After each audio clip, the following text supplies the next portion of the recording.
रोटिया पजा जा बन के मछरिया हो रहे मकई के रोटिया पजा जा बन के मछरिया हो रहे मकई के रोटिया पजा जा।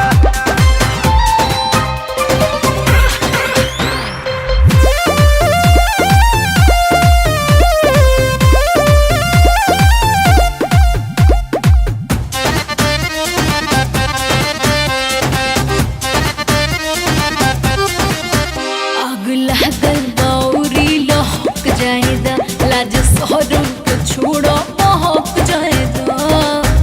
लाके खाली बतिया में बीत जाई रतिया हो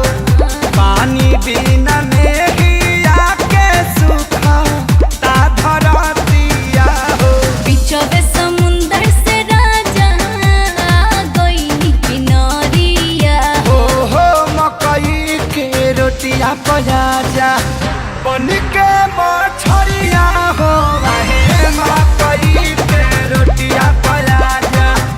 बन के मछरिया हो रहे मकई के रोटिया पजा जा।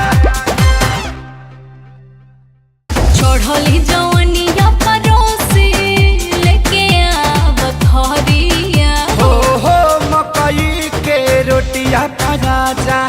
मकई के रोटिया पजा जा बन